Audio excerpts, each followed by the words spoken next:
이 땅에서 출세하는 것을 우리의 삶의 목표로 삼으면 어떻게 될까요? 당연히 이제 돈 버는 것에 치중을 하지 않겠습니까?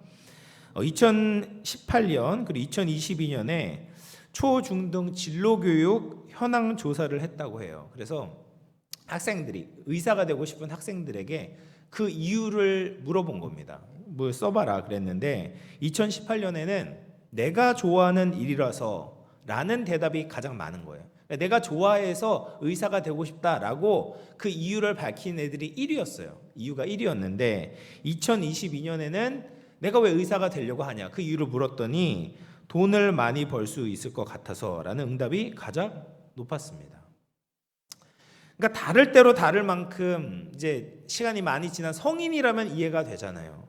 그런데 이제 꿈을 키우고 성장하는 초등학생이 중학생들이 돈에 대해서 가장 중요하게 여기고 있다라는 것이죠. 삶의 목적이 그저 돈인 겁니다. 그래서 돈을 많이 버는 직업이 좋은 직업이고 돈을 적게 버는 직업은 가치를 폄하하는 것입니다. 물론 우리가 돈이 필요하다는 것은 다 압니다. 그러나 그리스도인들의 인생의 목적은 돈이 아닌 것이죠. 돈은 목적을 이루는 수단이고 방법인 것입니다.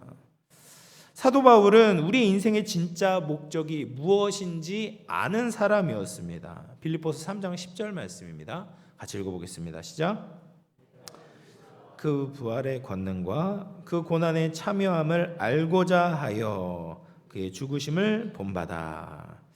여러분, 사도 바울의 인생의 목적은 무엇이냐? 예수님을 아는 것이었어요. 정확히 이야기하자면 예수님에 참여하는 것을 아는 것이라고 이야기를 합니다. 예수님보다 높은 목적은 없다라고 이야기를 하는 것이죠.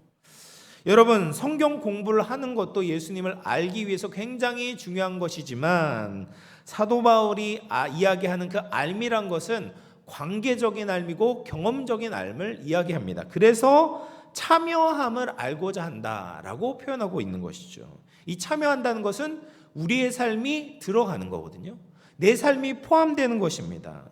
그리스도의 삶으로 우리의 삶을 입히는 겁니다. 그리스도와 내가 하나 되는 것이죠. 예수님이 이 땅에 오신 이유가 바로 그것 아니겠습니까? 우리가 이 땅에서 삶을 사는 그 삶의 모습이 예수님을 닮고자 예수님이 이 땅에 오셔서 우리를 구원해 주셨습니다. 그래서 그 목적대로 그 방향대로 삶을 살아가는 것이 사도 바울의 목표였다라는 거예요. 그러면 그리스도를 어떻게 경험하고 알게 되는가? 사도 바울은 그의 죽으심을 본받아라고 표현합니다. 하나님의 뜻을 위해서 자기를 부인하는 거죠. 하나님의 뜻을 따라 자기 십자가를 지는 것입니다. 사도 바울은 왜 피하지 않고 고난을 맞서며 고난 가운데서도 복음을 전했을까요? 여러분, 고린도후서 11장에 보면 사도 바울이 겪었던 고난의 목록들이 쭉 열거가 되거든요. 옥에도 갇히고 매도 맞고 여러 번 죽을 뻔했습니다. 몽둥이로 맞고 돌로 맞고 3번 파손하고 40대에 하나 감한 매를 3번이나 맞았어요. 그런데 왜 피하지 않았을까요? 복음 전하는 것을 왜 멈추지 않았을까요? 사도 바울에게 가장 중요했던 것은 그리스도의 십자가와 부활의 능력을 경험하는 것이었습니다. 거기에 참여하는 겁니다. 그래서 복음을 위해서 고난을 당해도 그 중에 나를 일으켜 주시는 주님의 능력을 알기 원했기 때문에 고난을 피하지 않았던 거예요. 끝까지 복음을 전했던 것입니다. 사랑하는 성도 여러분, 왜 우리는 그리스도를 잘 모를까요? 너무나 피상적으로 예수님을 믿게 되겠습니까? 우리의 삶의 목적이 예수님을 아는 것이 아니기 때문입니다. 돈이 목적이고 성공이 목적이고 이 세상에서 인정받는 것이 목적이기 때문입니다. 예수님을 사용해서 그 목적을 이루고자 하는 것입니다. 그런 성경은 분명하게 이야기를 합니다. 그리스도인에게 예수님보다 더 높은 목적은 없습니다. 예수님을 아는 것이 우리 인생의 가장 중요한 소원이 되어야 합니다. 이 목적이 정해질 때 우리의 삶의 방향이 바르게 갈 수 있다는 것이죠. 12절 말씀 보면 같이 한번 읽어보겠습니다. 시작. 내가 이미 얻었다함도 아니요 온전히 이루었다함도 아니라 오직 내가 그리스도 예수께 잡힌 바 된 그것을 잡으려고 달려가노라. 여러분, 여기에 보면 사도 바울의 목표가 정확하게 정해져 있다는 것을 발견하게 됩니다. 그는 예수님만 보는 것입니다. 예수님을 얻는 것 외에는 다른 것이 보이지 않는 것입니다. 우리가 승리하는 경주를 하려면 어떻게 해야 될까요? 목표가 분명해야 합니다. 몸은 아직 목표에 다다르지 않아도 우리의 시선은 목표를 향해야 되는 것이죠. 내가 예수님을 따라갈 수 있다 없다, 그 능력은 둘째 문제인 거예요. 우리의 시선이 예수님을 향하고 있는가, 목표를 제대로 보고 있는가가 가장 중요한 핵심이 된다는 겁니다. 지난해 미국에서 열렸던 10km 단축 마라톤 대회에서 있었던 일입니다.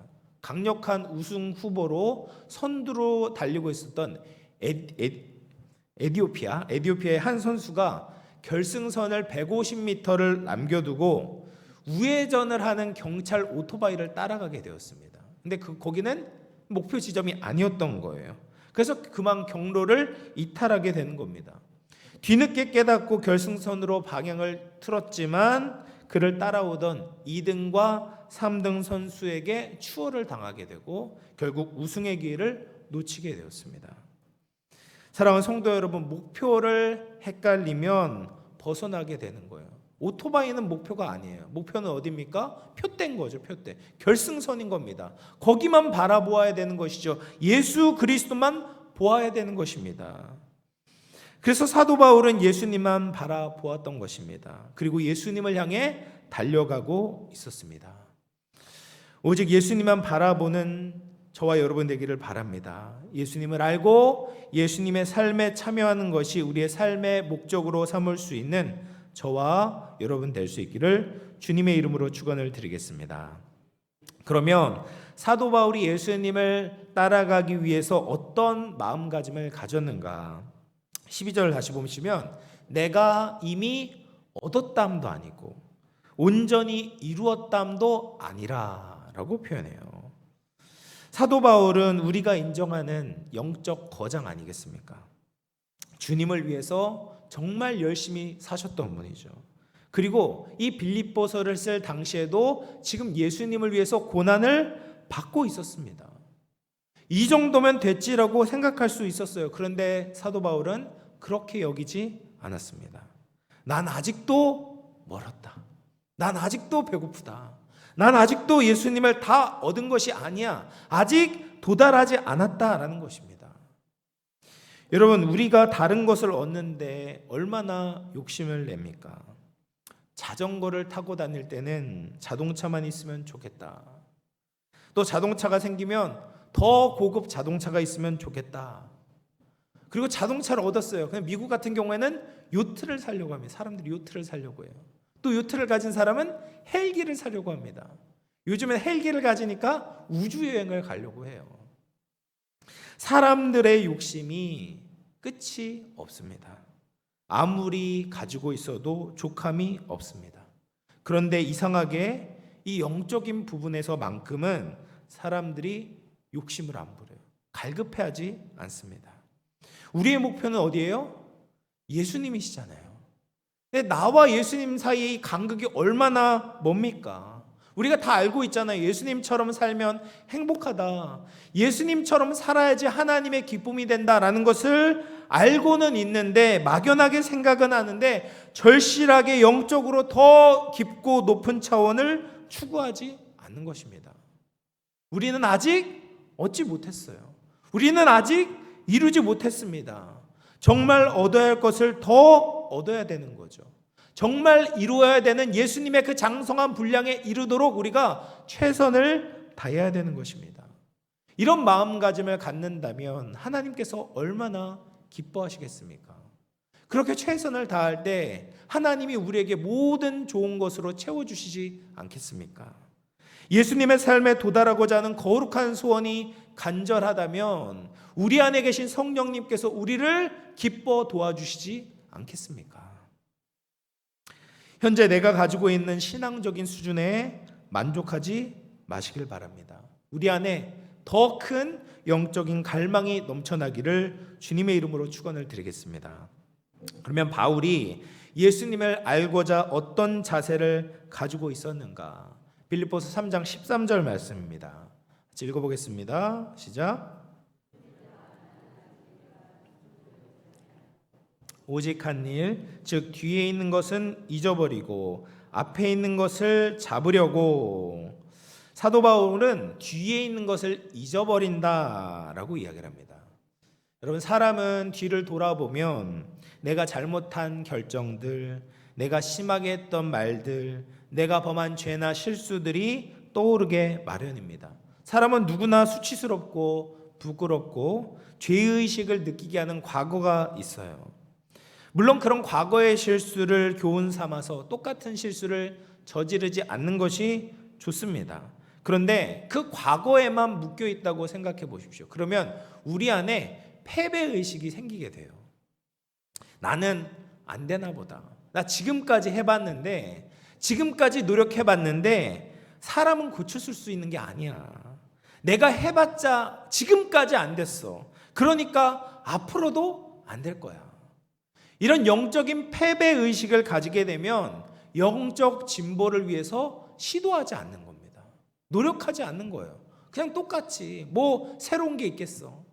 뭐 금요기도에 나온다고 뭐가 달라지겠어. 기도한다고 내 인생이 달라지겠어. 이런 영적 패배의식에 사로잡히게 된다면 영적 진보를 위해서 노력하지 않는 것입니다. 예수님은 우리의 모든 죄와 허물을 사하셔서 다시 기억하지 않는다라고 말씀하셨어요. 예수님도 기억하지 않으신데 우리가 갖고 있으면 안 되는 거죠. 우리의 잘못들, 우리의 실수들, 우리가 부끄러워하고 있는 그 모든 과거의 기억들을 다 우리가 지워버리고 그것을 딛고 일어서야 되는 것입니다. 뿐만 아니라 과거의 영광에만 사로잡히는 것도 문제가 됩니다. 내가 과거에 얼마나 잘 나갔는데, 내가 과거에 얼마나 주님을 열심히 섬겼었는데, 이런 과거의 성공에만 붙들리게 된다면 지금 현재를 위해서 열심히 주를 위해 살아가지 않게 되는 거예요. 교회도 마찬가지입니다. 과거에 우리 교회가 얼마나 모였었는데, 얼마나 많은 일을 감당했었는데, 이런 것만 생각하고 붙들리게 된다면 현재 우리의 상황에 맞춰서 해야 될 일들을 놓칠 수 있다는 것이죠. 필라델피아지의 편집인인 프레드 쉐드라는 사람이 어느 대학 졸업식에서 학생들에게 물었습니다. 여러분 중 나무를 톱으로 켜본 사람이 얼마나 됩니까? 손을 들어보십시오 라고 질문을 한 거예요. 그러니까 많은 학생들이 이제 손을 들었겠죠. 뭐 톱으로 나무를 켜는 것 뭐 얼마든지 할 수 있지 않습니까? 근데 그리고 나서 이 사람이 질문을 했습니다. 그러면 톱밥을 켜본 사람은 얼마나 됩니까? 이미 톱으로 켜서 나온 그 톱밥을 어떻게 톱으로 켤 수 있겠습니까? 그러니까 아무도 손을 들지 않은 겁니다. 그때 이 사람이 프레드 쉐드가 말했습니다. 톱밥은 이미 켜졌기 때문에 켤 수 없죠. 과거도 마찬가지입니다. 이미 지나가 버린 일을 걱정하는 것은 톱밥을 켜려는 것과 마찬가지입니다. 우리가 이전에 지나간 과거는 너무 이제 많이 돌아봐서는 안 되는 거예요. 과거의 영광, 과거의 실수들은 뒤로 놓고 우리는 앞에 계신 그리스도를 향해 나아가야 되는 것이죠. 그러면 사도 바울은 뭐라고 이야기하는가? 앞에 계신 주님을 잡으려고 달려간다라고 표현합니다. 여러분, 달려간다라는 것은 자기가 가지고 있는 있는 힘과 노력을 쏟는 것을 이야기해요. 그러니까 주님을 잡으려고 앞에 계신데 주님을 잡으려고 걸어가지 않습니다. 그냥 천천히 가는 것도 아니에요. 그 있는 힘을 다해서 내가 가진 모든 자원을 활용해서 주님을 잡으려고 달려가는 것입니다. 이것이 사도 바울이 가지고 있었던 삶의 자세인 거죠. 여러분, 예수님을 잡는 것은, 예수님께 도달하는 것은 금메달을 따는 것만큼 쉽지가 않습니다.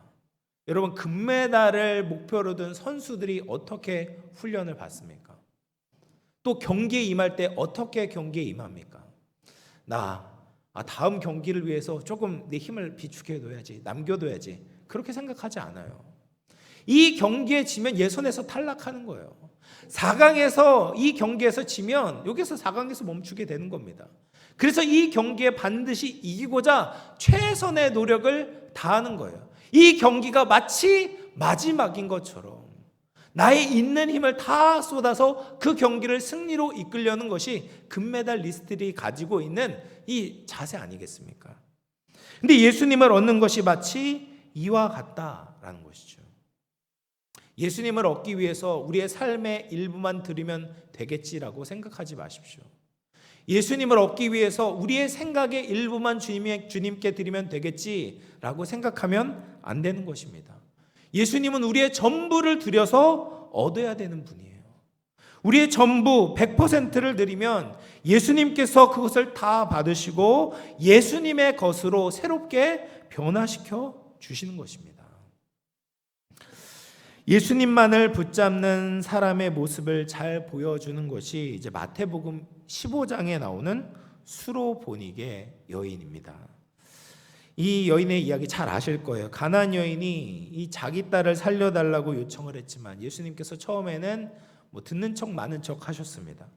근데도 계속해서 부르짖으니까 제자 중 한 사람이 예수님께 말하는 거예요. 선생님, 이 여자가 아까부터 와서 이렇게 귀찮게 굽니다.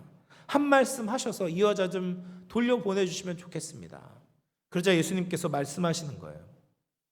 인자는 이스라엘의 잃어버린 양 외에는 보냄을 받지 않았다. 그리고 나서 더 충격적인 말씀을 하시는데 자녀의 떡을 개에게 던짐이 합당치 않다라고 말씀하세요.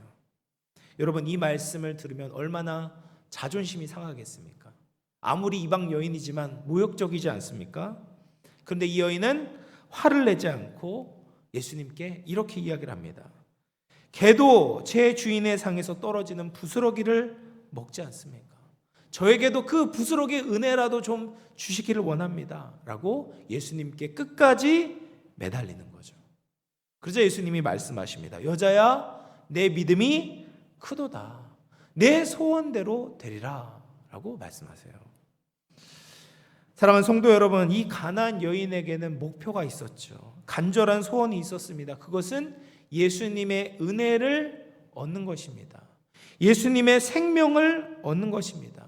예수님을 만나면 자기보다 더 소중한 딸이 치유받고 새롭게 된다는 것을 믿고 있었습니다. 그렇기 때문에 어떤 말을 들어도 포기하지 않는 거예요. 분명한 진리를 알면 예수님께 전부를 거는 것입니다. 하나님의 자녀는 인종으로 결정되는 것이 아니죠. 이방인이면 지옥의 땔감이 되고 유대인이면 하나님의 자녀가 되는 것이 아닙니다. 예수님도 물론 그것을 알고 계셨어요. 이 말씀을 통해서 예수님께서 우리에게 가르쳐 주시려는 것이 무엇입니까? 하나님의 자녀는 예수님만 바라보는 사람이다라는 거예요.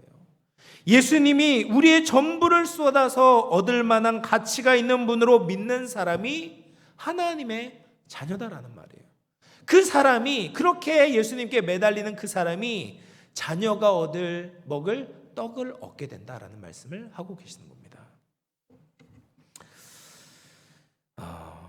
사도 바울이 이런 자기의 삶의 자세, 뒤에 것은 다 잊어버리고 앞에 예수님만 바라보며 달려간다라는 것을 이야기를 하고 나서 15절 말씀 보면 이렇게 말해요. 그러므로 누구든지 우리 온전히 이룬 자들은 이렇게 생각할지니 만일 어떤 일에 너희가 달리 생각하면 하나님이 이것도 너희에게 나타내시리라. 이 말이 무슨 말이냐면 너희들은 다 이렇게 생각해야 된다라는 거예요. 사도 바울과 같은 마음을 가지고 있어야 된다. 예수님이 유일한 목표가 되시고 예수님만 바라보고 예수님을 향해서 달려가는 그 삶의 자세를 견지해야 된다라고 이야기를 하고 있는 거예요. 그 16절 말씀 보시면 오직 우리가 어디까지 이르렀든지 그대로 행할 것이라. 우리의 신앙의 수준이 어디까지 이르렀든지 상관이 없이 사도 바울의 이런 목표와 자세를 취해야 된다라는 거예요. 신앙생활이 오래되었던지 믿는 지 이제 얼마 되지 않은 초신자여도 바라보아야 하는 목표는 똑같은 거예요. 목표가 무엇입니까? 예수님을 아는 것이죠. 그리고 그 예수님을 얻기 위해서 우리의 모든 것을 다 쏟아 부어야 되는 그 삶의 자세도 우리가 똑같이 가지고 있어야 된다라고 이야기를 하고 있습니다. 왜 우리는 오래도록 신앙생활을 했지만 변화가 없이 제자리 걸음을 할까요? 오늘 말씀에 비추어 보면 이 신앙의 목표, 삶의 목표가 뚜렷하지 않기 때문입니다. 미국의 저자 나폴레옹 힐이라는 사람이 이렇게 이야기를 했대요. 99%의 사람들이 분명한 목표를 갖지 못하고 살고 있는 현실은 현대 문명 사회의 최대의 비극이다. 목표가 없는 인생은 비극입니다. 그런데 잘못된 목표를 가지고 살아가는 그 인생에는 생기가 없고 기쁨이 없는 것이죠. 우리가 바른 목표를 가지고 분명하고 간절할 때 어떤 어려움이 찾아오더라도 굴하지 않고 포기하지 않고 살아갈 수 있는 것입니다. 그러면 사도 바울의 마지막 고백 우리 같이 한번 살펴보고 말씀을 마무리하겠습니다. 디모데후서 4장 6절에서부터 8절 말씀입니다. 같이 읽어보겠습니다. 시작. 시각이 가까웠도다. 나는 선한 싸움을 싸우고 나의 달려갈 길을 마치고 믿음을 지켰으니 이제 후로는 나를 위하여 의의 면류관이 예비되었으므로 주 곧 의로우신 재판장이 그날에 내게 주실 것이며 내게만 아니라 주의 나타내심을 사모하는 모든 자에게도니라. 아멘. 무슨 말입니까? 바울의 인생을 돌아보는 거예요. 돌아보니까 마지막에 받을 그 면류관, 그 목표를 위해 잘 달려왔다라는 거예요. 미련 없이 후회 없이 예수님을 닮아가기 위해서 최선을 다해 살아왔다라고 고백하고 있는 것입니다. 여러분, 이것보다 더 아름다운 인생이 어디에 있겠습니까? 우리도 이런 고백을 할 수 있으면 좋겠습니다. 인생을 예수님처럼 사도 바울처럼 살기를 원한다면 신앙의 목표를 바로잡고 최선을 다해 믿음을 지켜야 될 줄로 믿습니다. 이 세상을 떠나면 우리 모두 한 사람도 예외 없이 하나님 앞에 서게 됩니다. 우리가 바울이 받은 그 의의 면류관을 받을 수 있기를 바랍니다. 하늘의 상급을 바라보고 예수 그리스도를 표대로 삼고 순간순간 최선을 다해 살아감으로 후회 없는 삶, 예수님을 닮은 삶으로 주님께 영광을 돌릴 수 있는 저와 여러분 될 수 있기를 주님의 이름으로 축원을 드리겠습니다. 우리 찬양